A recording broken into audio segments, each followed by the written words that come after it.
Hello friend, फिर से मैं आ गया हूँ। आपको एक 10 जो गलतियाँ होती हैं हमारे मॉक में, वो हम आज आपको बताएंगे कि 10 वो गलती क्या करते हैं जो हमेशा हम मॉक में कर देते हैं और जिससे हमारा मार्क्स में काफ़ी गिरावट आ जाता है।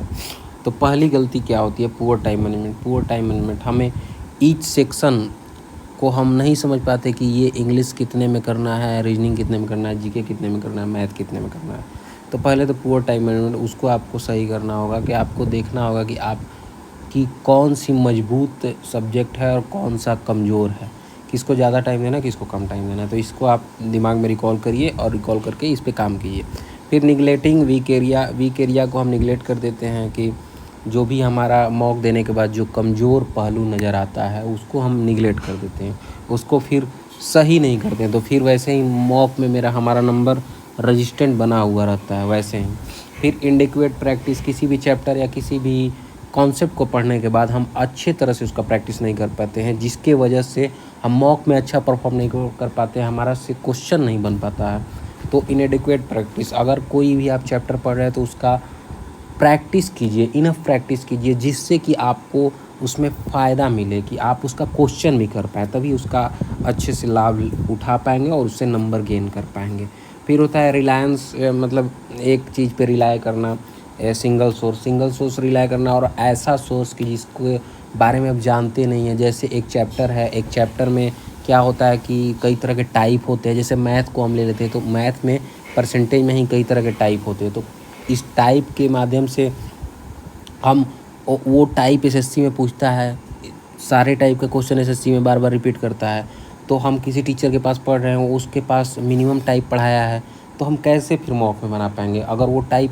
तो सोर्स अपना अच्छा चुनिए, जिससे कि आप एक बार पढ़ें और पूरी तरह से सारा टाइप आप कवर कर ले। उस टीचर से पढ़िए। जैसे कि एक सर हैं, सर आपको जिससे अच्छा लगे उससे पढ़िए, मैं किसी को सजेस्ट नहीं करूँगा, सबका अपना अपना पढ़ने का तरीका होता है। फिर आता है lack of mock test analysis.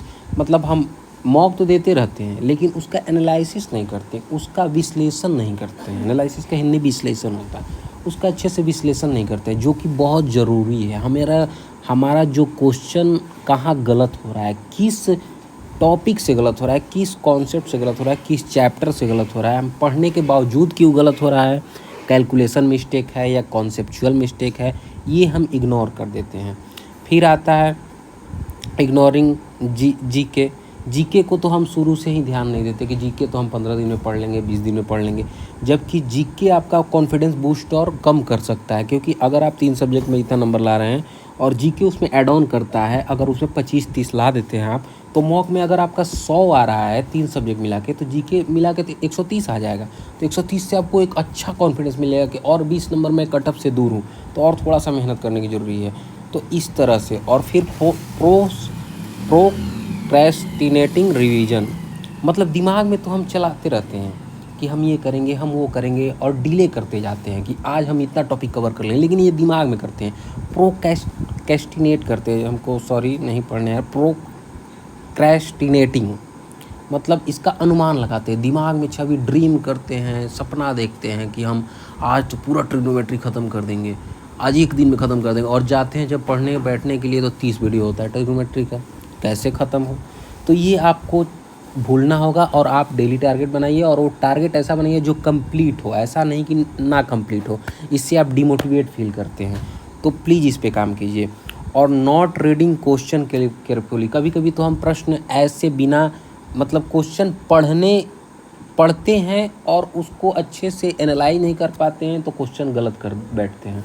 तो प्लीज़ उस क्वेश्चन को अच्छे से पढ़िए, हिंदी में करके पढ़िए, इंग्लिश में करके पढ़िए, जिसमें आपको सहूलियत हो, और पढ़ के उस क्वेश्चन को अच्छे से पढ़ के उस क्वेश्चन को अटेम्प्ट कीजिए, तब आपका वो गलती नहीं होगा। फोकसिंग ऑन परफेक्शन करने की, क्योंकि एसएससी जैसा एग्ज़ाम है, इसमें आपको गलती की कोई गुंजाइश नहीं है, 1% की भी गलती की गुंजाइश नहीं है। क्योंकि कट ऑफ आप दिन पर दिन देखते रह रहे हैं, ये पिछले साल का कट ऑफ आप देखें तो 152 प्लस जा रहा है, 155 प्लस जा रहा है। तो मैं प्री की बात कर रहा हूँ, मेंस की बात तो अलग ही है। तो आप उस हिसाब से पढ़िए कि मतलब परफेक्शन, किसी भी टॉपिक, किसी भी सब्जेक्ट में आप परफेक्ट होने का प्रयास कीजिए। ये नहीं कि मैं इसमें 30 कर लूँगा, इसमें 20 कर लूँगा, इसमें 15 कर लूँगा, ऐसे बात बनने वाली नहीं है। 3 सब्जेक्ट मिला के आपको 140 प्लस लाना पड़ेगा, क्योंकि जीके किसी का भी सही नहीं होता। उसमें 25-30 से ज़्यादा नंबर लाना इम्पॉसिबल नहीं कर सकते, लेकिन बहुत मुश्किल है, क्योंकि कहीं से भी जीके पूछ सकता है। और लास्ट होता है निगेटिव मार्किंग। कुछ होते हैं कि तुक्का मार दे। तुक्का मारना एसएससी के लिए पाप है। एसएससी में आप तुक्का मार ही नहीं सकते हैं, क्योंकि एसएससी ही एक ऐसा चीज़ है जिसमें आपको 90% वो करना है, एक्यूरेसी रखना है। आप उसमें तुक्का मारने का सोच रहे हैं, कैसे? ये घोर पाप है, इससे बड़ा पाप धरती पे बना ही नहीं है। तो प्लीज़ निगेटिव मार्किंग को भूल जाएं। और एक लास्ट में ये मैंने ये बनाया हुआ है, ये जो आपको दिख रहा है, ये इसलिए बनाया है कि आपको ये दिमाग में रखना चाहिए कि मेरे पास जो भी 45 दिन है, इस 45 दिन में हमें 4 सब्जेक्ट मिलेंगे, जिसमें चारों में सेम नंबर मिलेगा। सेम नंबर मिलेगा, 50 नंबर चारों में मिलेगा। 50 नंबर एक में, 50 नंबर एक में, 50 नंबर एक में। तो किसी भी टॉपिक को इग्नोर ना करें और अच्छे से पढ़ें। और ये मैंने सॉरी वीडियो लंबा हो गया, लेकिन ये 10 चीज़ों को अगर आप कम कर लेते हैं, ख़त्म कर लेते हैं अपने डेली रूटीन से या डेली मॉक देते वक्त के समय तो आप को इम्प्रूवमेंट, बहुत ड्रास्टिकली इम्प्रूवमेंट मिलेगा।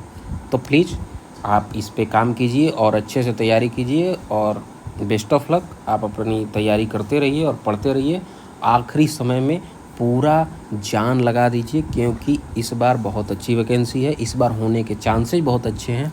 तो प्लीज़ आप टाइम वेस्ट ना करें और पढ़ाई पे फोकस होके इन सारी कमियों को दूर करके अच्छे से पढ़ें, और इस बार अपने हाथ एक सरकारी नौकरी ले ही लें। और अगर आपको ये वीडियो अच्छा लगा और मेरे समझाने का तरीका अच्छा लगा, तो आप इस चैनल को सब्सक्राइब कर सकते हैं और लाइक कर सकते हैं, जिससे मुझे और मोटिवेशन मिलेगा इस तरह का वीडियो डालने का। Thank you.